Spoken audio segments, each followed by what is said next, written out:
Nós queremos cumprimentar, saudar a igreja presente nesta manhã, aqueles também que estão através das redes sociais conectados com a graça e a paz do Senhor Jesus. Tempo certo, 9h45. Vamos direto ao assunto, Atos dos Apóstolos, capítulo 3. Vamos ler só o versículo 6. Atos dos Apóstolos, capítulo 3, ao verso 6. Nessa versão diz: E disse-lhe Pedro: Não tenho prata, nem tenho ouro, mas o que tenho, isto te dou. Em nome de Jesus Cristo, o Nazareno, levanta-te e anda. Deus, nós glorificamos o teu nome, pelo que o Senhor fez, está fazendo e há de fazer, já um presente nesta manhã, de ver a tua graça, a tua misericórdia, de estar disponível a vir nessa escola bíblica, assim como todos os irmãos, a qual já louvamos, já ofertamos, dizimamos. E sempre eu falo, Deus, há um momento de pregar, explicar a tua palavra, que seja uma bênção para nós, de edificação, exortação, consolação. Oramos no nome santo do Senhor Jesus. Tema nessa manhã, baseado em Atos 3, versículo 6. Eu não tenho, mas eu tenho. Vou repetir o tema nessa manhã.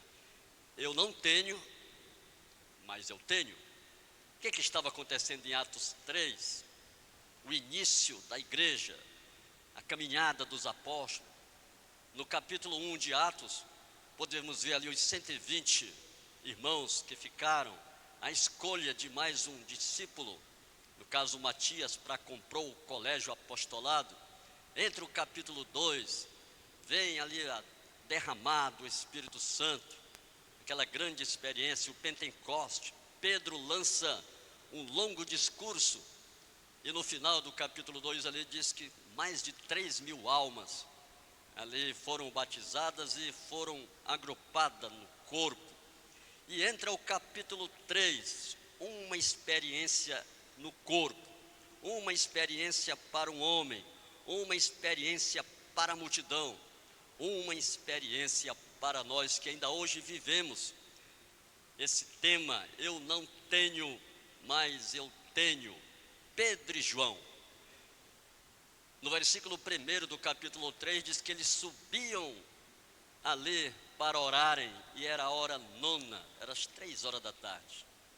Pedro e João subiu ao templo, e ali encontraram aquele homem que, segundo o escritor Lucas, ele jazia à porta ali desde os 40 anos, ou coxo de nascença.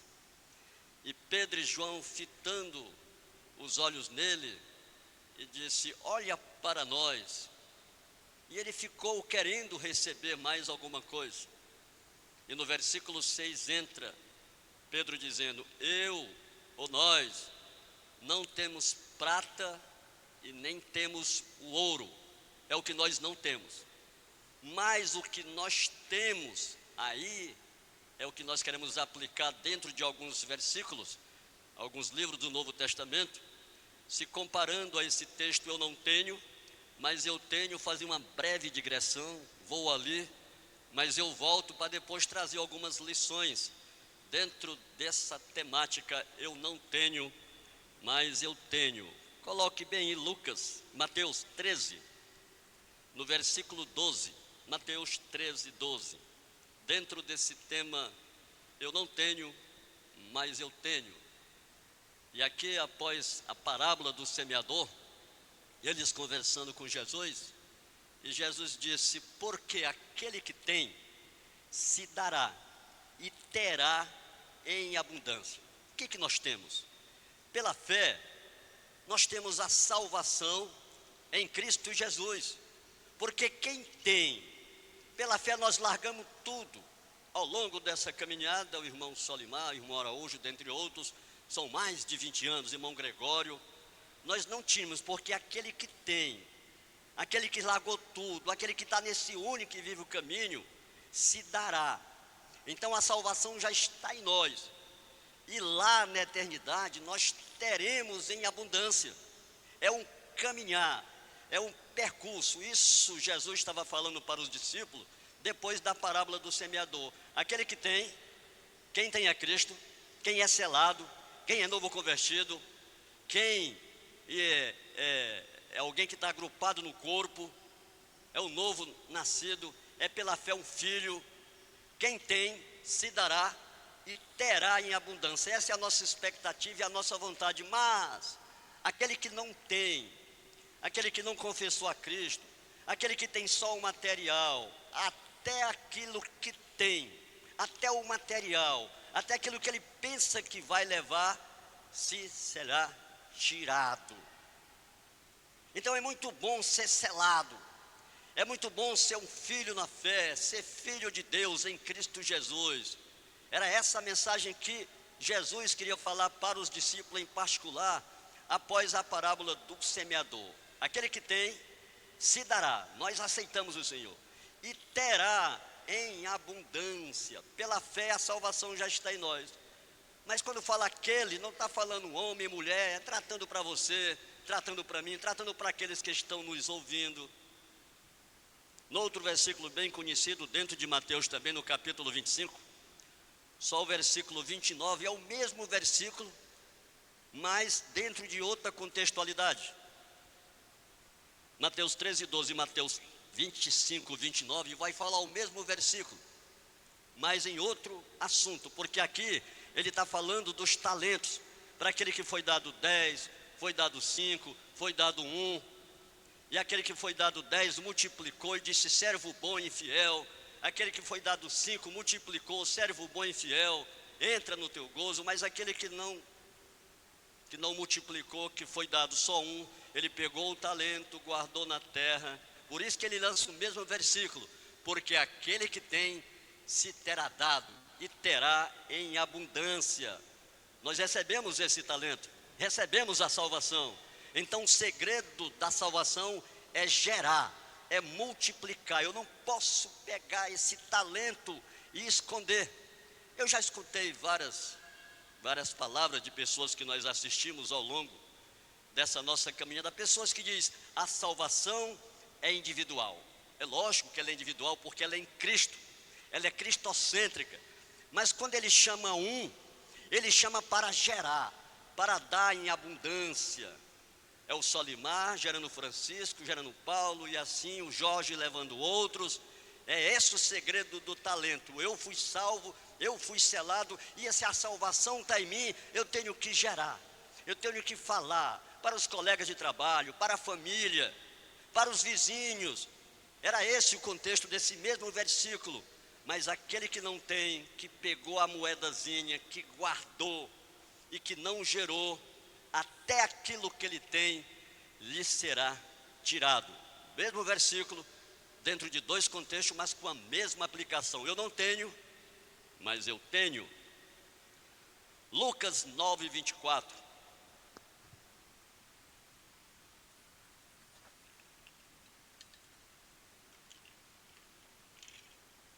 E o pastor João Pedro pregou nesse versículo e pareceu o discurso da ex-presidente, mas é isso mesmo. Lucas 9, 24. Porque qualquer que quiser salvar a sua vida, perdê-la-á. Mas qualquer que por a mim perder a sua vida, a salvará. Eu tenho uma palavra comigo que sempre eu falo quando eu estava na inativa, e eu digo para alguns colegas, irmãos de célula: nesse percorrer da vida, nessa trajetória, nós perdemos para poder ganhar.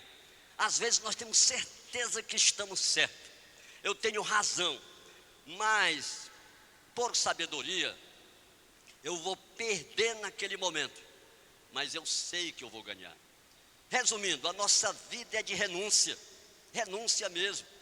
E isso é um perfil de um crente, é o perfil de um servo, é o perfil de alguém que perdeu, mas ele ganhou, por amor de mim.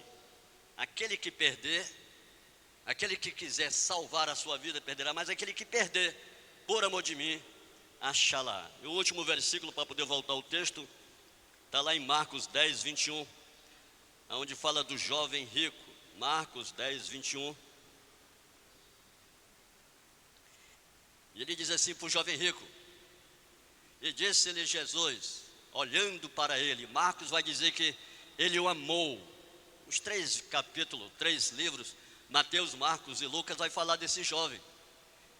E olhando para ele, o amou. Ele disse: falta-te uma coisa, vai, vende tudo que tens e terás um tesouro no céu. Então, o que o jovem rico tinha?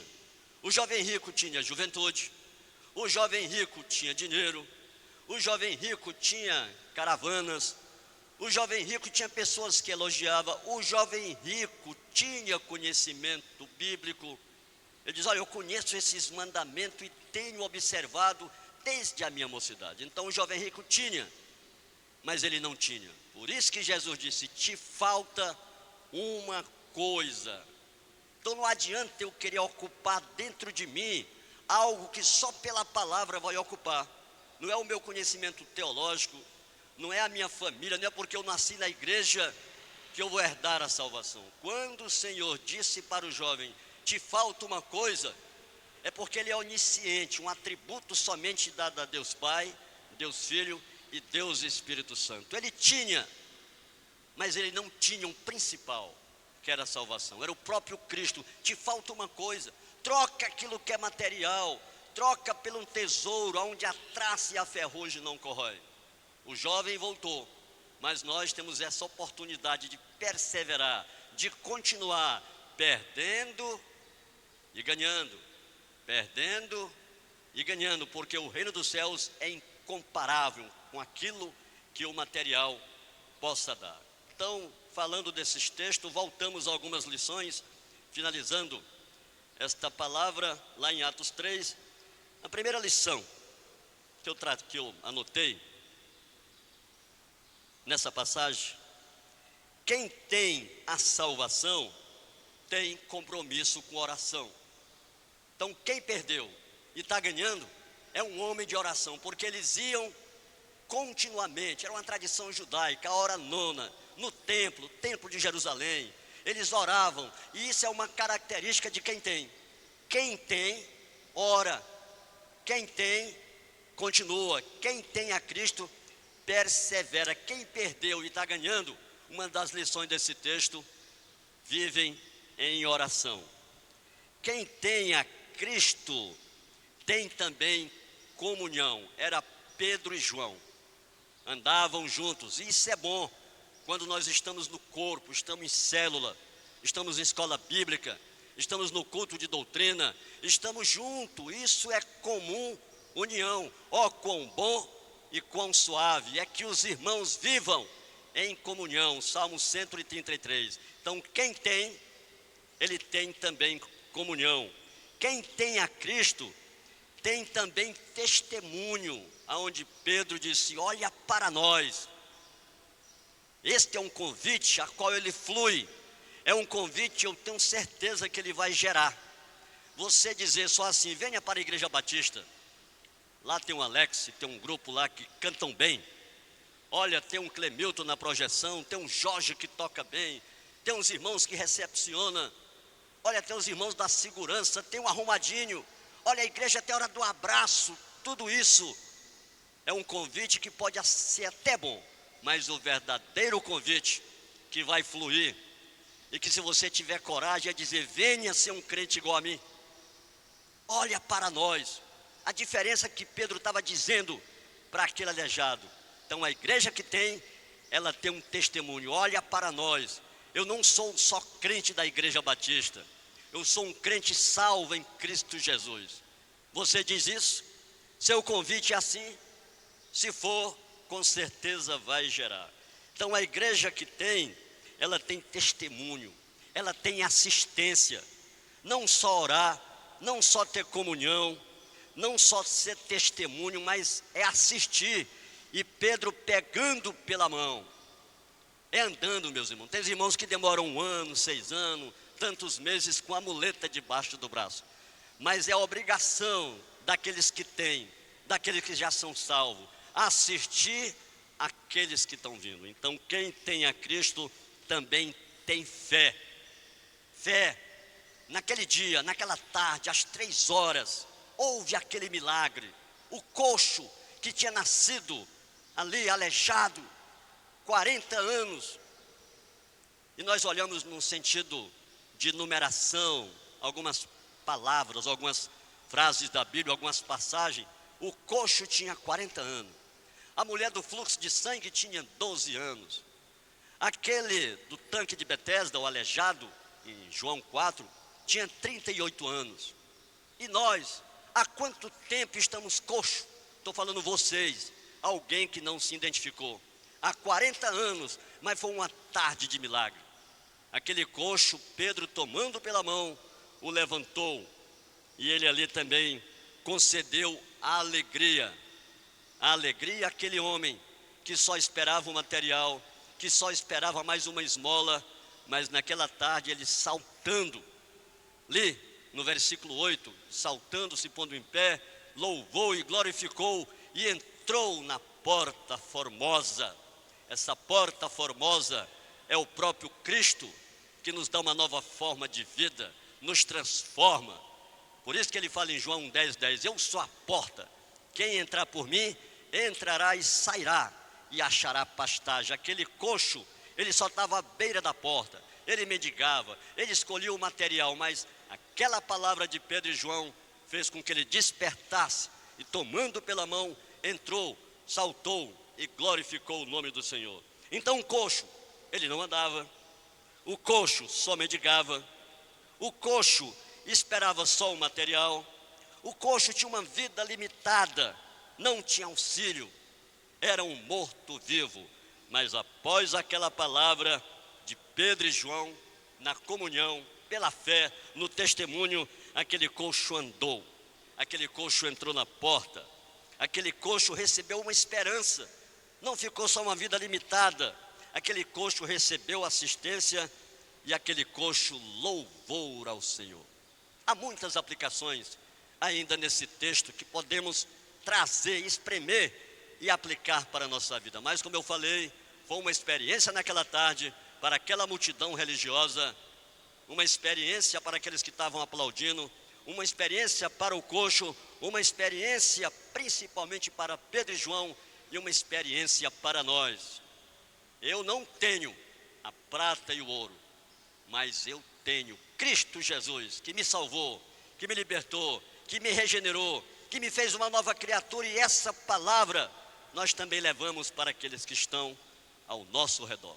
Que Deus em Cristo Jesus guarde essa mensagem em nossos corações e que possamos explicar e aplicar para aqueles que estão em nosso redor. Eu não tenho, mas eu tenho, e que Deus nos abençoe, continue conosco nessa jornada, que à noite possamos aqui aprender mais da palavra do Senhor, também nas salas. Vamos orar? Glorificamos o teu santo nome, ó Deus. Te rendemos graça por esse momento a qual o Senhor nos deu para ministrar a tua palavra, para falar de lições e aplicações, e principalmente daquilo que nós perdemos, que é o material, que é aquilo que é efêmero, passageiro, e ganhamos pela fé a salvação, lendo a palavra, ouvindo, explicando e aplicando. Nós não temos, mas nós temos pela fé a salvação em Cristo Jesus. Guarda essa mensagem em nossos corações, nos prepara para as lições agora na sala, e à noite possamos estar aqui mais uma vez, glorificando e aprendendo mais de Ti. Oramos por essa bênção no nome santo do Senhor Jesus. Eu agradeço a oportunidade.